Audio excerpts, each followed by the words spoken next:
Well, I brought some visual aids. I don't know if they're big enough, but we'll see. First of all, just about me. Again, my name's Doug Courtney. I've lived here in Highland for just over 4 years. Moved here from Orem, and then 15 years before that, in from the San Francisco Bay Area. About a year ago, a little over a year ago, started attending city council meetings and was reminded how much I enjoy municipal government. That really, when we look out at government in the United States, for me at least, it's a frustrating thing to look at because it tends to devolve into entrenched interests that aren't willing to compromise on anything and just constantly butting heads.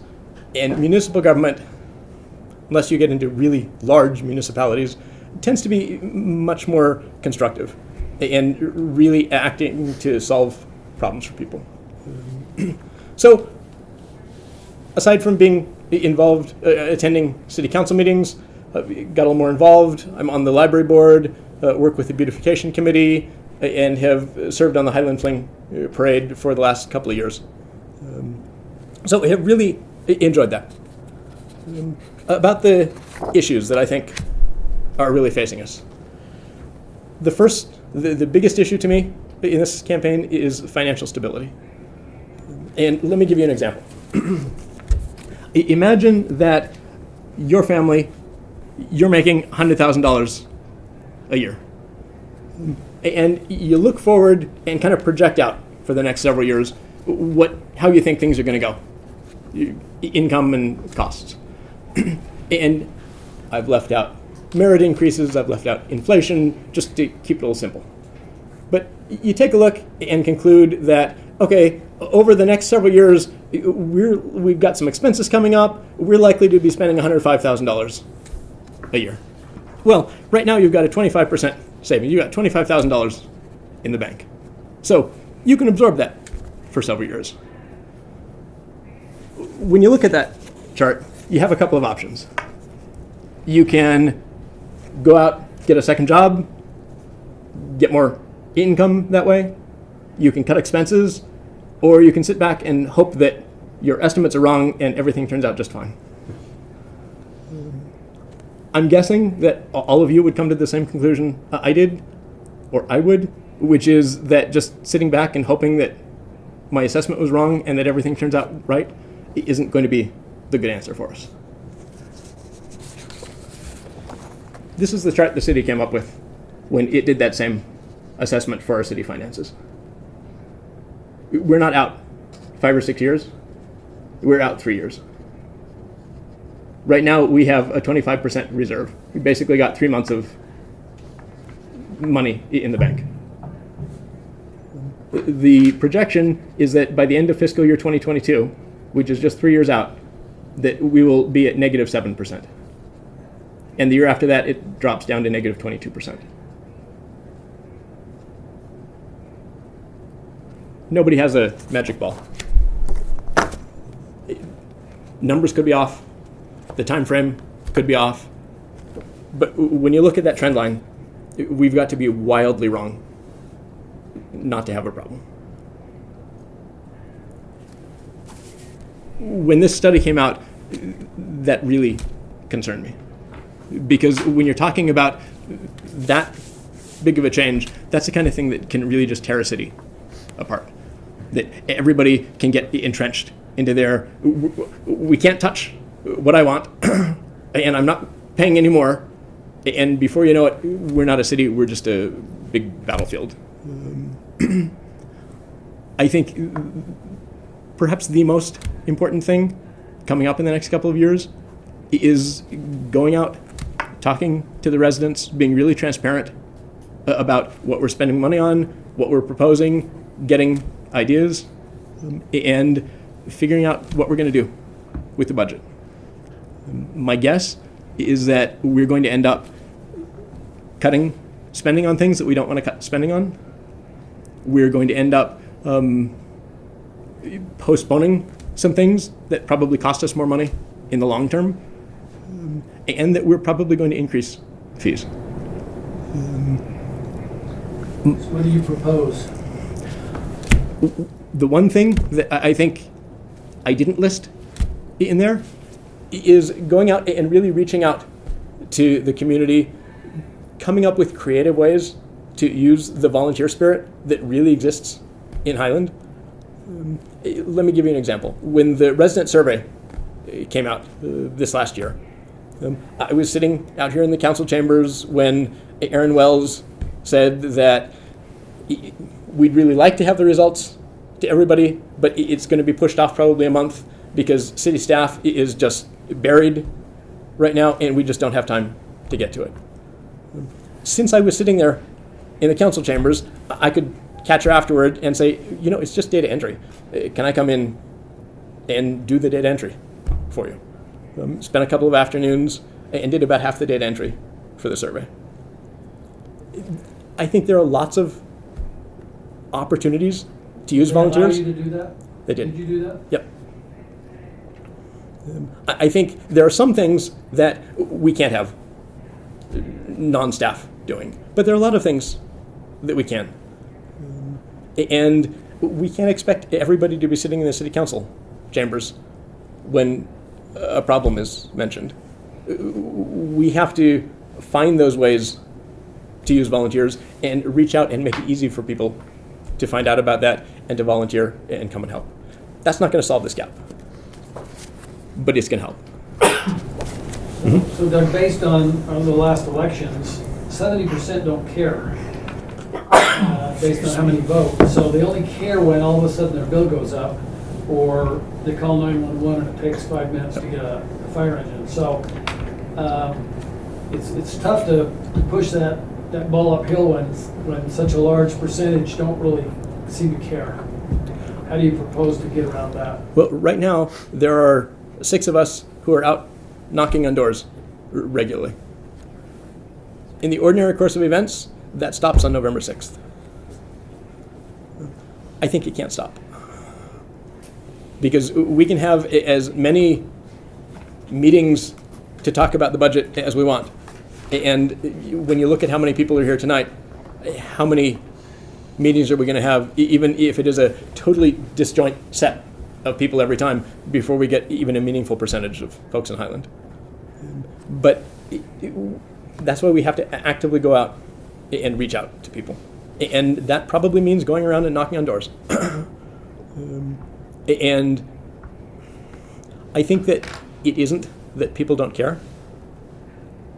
I think that for the most part, it's that either people don't feel like they can have any effect, or people don't understand what the real issues are and think it doesn't make any difference. That really, if we go out and when I walk around and show people this chart, everybody cares. So, by the same token, though, there is a group of very wealthy people that live here, and some of us that have been here forever don't have that kind of income, and those that don't care, some don't care because they got the money, they don't give a hoot, they just as soon pay it as to argue about it. And that leaves the little guy out. There's just lots of things that are going on that the little guy who still has an original piece of land, or his grandparents or wherever, are being really hurt. Yep. I heard a couple here at one of the meetings here when they had the meet the city, and a lady was sitting across from me and she said, I'm sick and tired of being called the poor white trash of Highland. And I really, Can't imagine why she might be tired of that. I really felt bad for her. And she'd been here for years and years and years. But I think that those that are moneyed just don't care, because so it's going to cost me another buck. But a buck to the poor guy, it hurts. Yep. One of the things I talked about was one of the pieces that I think is going to end up being part of this is postponing costs. That in the long run it costs us more, but spreads the cost out. It's just like your mortgage. In the long run, getting a mortgage costs you more, but it's more affordable to pay twice as much over 30 years as to pay the full amount in one chunk today. I think we're probably going to have to look for ways to do that. I don't know that bonding is an option, just because we don't have capital projects, and that's what you would be bonding for. Doug, ask Mark here, when we built the cemetery and bought the land, and there were a couple of us that were hard-headed about not bonding, and the cemetery wasn't bonded, we won. But how did we do it? We had scouts that had got out there on the weekend and did the weeding until we could get a tractor in there to work on it. We had some of the guys that went out and laid pipe and started putting in things. We almost buried somebody in Mark's cow pasture. Well, I was guess on purpose. to summarize where we're at with a lot of things is we look at what the federal government does. Low-income housing is on us. We took money from them. We took the SAFER grant. And every time you sign in with the federal system, you say, we will comply with this, this, this, and this. So you've sold your soul. Social stuff. Right? And I'm not saying it's wrong, because a lot of good things come out of that money that's available, but they're giving us borrowed money to work off of, and yet we're making commitments to that. You don't say we're gonna run a volunteer fire department that has 15-minute response times when we just gave you $1 million a year for 5 years to get you to where you could have full-time fire. I mean, we can't say they didn't get their hand in your pocket when we made a decision down the road. I mean, and bonding, when you start talking about bonding's really what's the value of your community. They're not going to take your community away, but they certainly know that people will, before they give up their homes and their lifestyle, they'll pay more money. Yep. And that's the kind of work that really needs to be done. I mean, when they tell me this, and I've had to work with staff, when they tell me we're overloaded, there's no way we can get that work done. I have never, and including spending 4 years in the mayor's seat, seen a report that says, here's our time to task ratio. Ever. I've asked for it, but I couldn't get the council to say, we really want that. Because the reality of it is, I don't know who's overworked. Can you look somebody in the face and tell me he's never straightened his back out all day long because he's been working, unless you watched him? Right. In reality, that is what needs to be done if you want to control spending. In other words, we don't give you another employee because you want another employee. You show us that you can't get your work done because you're an employee short. And I mean that in the harshest of ways. I do not mind going into the Provo City Hall and waiting 10 minutes to get an appointment. Here, rarely do you have to wait that long, but I am willing to give up a staff member and wait 10 minutes, then keep adding staff members that can run up, and all of a sudden you got 3 of them at the window to determine who's going to work with you first. So that combination of understanding what the time to task ratio is for all of your employees is the only way you control expenses. I mean, I've been in the fire suppression business for 2/3 of my life. And my son's an idiot, but he's very good at what he does. But he's played in the big field. We didn't get somebody here that hasn't been in that avenue. And in reality, he knows what the government requires of you. You don't get to play with poor response times with a community that is either 1, 2, or 3 in the income to tax ratio. And I look at it 2 ways. Either we're really successful people or we're a bunch of tightwads that won't spend our money on the things that we want. Or both. And a combination of both. And I've taken enough of your time here and respect that, but in reality, you have to control a lot of things. If you're working with the federal government, I mean, the development center property has a lot of hands on top of it simply because they've used a lot of federal money to get there. They've used a lot of state money, and there's a lot of conditions that's been placed on them. And I personally have been involved in trying to get a road through that property for 40 years. And I knew when I petitioned the state to put a constant right so we could alleviate some of the traffic going to the school, it was going to kill those neighborhoods of trying to get out of their own driveways and onto that road because it's a constant flow of traffic down. That's not something they're just whining about. 5 minutes. You just can't get that done. And those are the things that those people shouldn't have to wait 20 minutes or go and drive a half a mile down the road so they can merge over to the left side, make a turn and come back the other way. It's really put a hardship on a lot of those people that have to go to work just like everyone else. And those are the real issues. Well, and I think that highlights one of the things I said is I think when we're decreasing spending, we're going to be doing things that we would prefer not to do. When you talk about, a 10-minute wait instead of an immediate response, no one would prefer a 10-minute wait over an immediate response. But that may be a... Because somebody doesn't Look, want to what wait makes past it 5 waiting minutes. for the staff to help you with. Right, this wasn't response time that I'm, Okay. yeah. So, and we're capped out. We can't have any more reserve, right? State law prohibits any more. The 25% Yes, so, is the cap on the, Yeah. Unless you've got a project you've already unless you- solicited funds for, Yeah. then you can carry those in. we're max. Just identify the, Right, the because money. it feels Yeah. a little doom and gloom, right? I mean, Yeah. but really, we're doing we're doing as good as This we year, can we got do. 225,000 surplus. Okay. That's what, we just closed the budget, that's what's going on. That doesn't affect the fact that we're gonna be in the red within 5 years, and so we're If our basically spending paying from check to continues. check. We're living from check to check. So, given that reality, what's something that the city is currently doing that you would like to see it stop doing? I don't have anything that is on my list of, I think we should stop doing that. Open to, things that if residents say, yeah, we don't want to spend money on that, I am open to that. But really, I think that the city has done a pretty good job of watching costs over the years.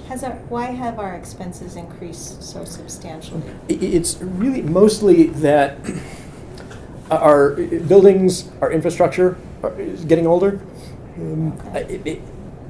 Anything that we have, Residents, the number of residents keep increasing. right? That's a big, Right, but then also. That also does increases revenue also. but not a lot, right? It's a As I one-time, understand it. Well, there's a one-time bump, and then you have the increase in property tax that goes But it's forward not forever. terribly significant from what I understand. Adding people is not as helpful as people think, is what the Right, city council. yes. Right, I understand. Yeah. Yeah. So just to piggyback on all Yep. this, my question for all of the candidates is this. Our city plan hasn't been revisited for 12 years. It needs to happen. And my question is, I don't know how to phrase it any other way.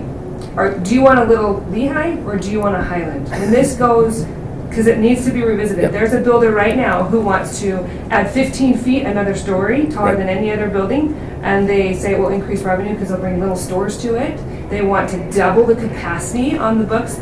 And are you going to redo this plan and say, that's great? Or are you going to not redo the plan and say, but we'll let these guys, because they'll bring in a little money so they can budget a little bit. Right. Or you can be like, dude, this is the plan, and you gotta cater to this plan, or you don't get to build. I'm actually in between the two. But let me hit for just a minute why we haven't revisited the plan, and it's been 12 Yeah, years now, why? because it was scheduled, and that's one of the unfunded costs that the city had, and it consciously got pushed out because we didn't have budget for doing that at the time. Dangerous, but okay.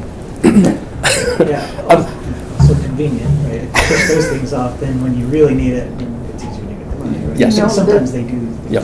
The city Create is the not scenario. looking far enough ahead. And that is one of the biggest problems that I've seen in 25 years here. Yes. They're looking 3-5 years. They need to look about 15 years ahead. For a lot of our, particularly our capital things, I think we need to be planning out 20 years what our costs are going to be. To get back real quick to the question about the general fund, or the general plan, sorry. I think that property rights are very important. And that we should not be limiting what people can do on their property unnecessarily. We have a general plan in place. I don't think we're bound to stick with that. However, I think that general plan represents the values of Highland. And so if somebody wants to change that plan, the burden is on them to show that that's not going to cause harm to the rest of the city. If you can do that, then I absolutely think we should change it. But that's a pretty high bar. Thank you, Doug, very much for your time and your effort.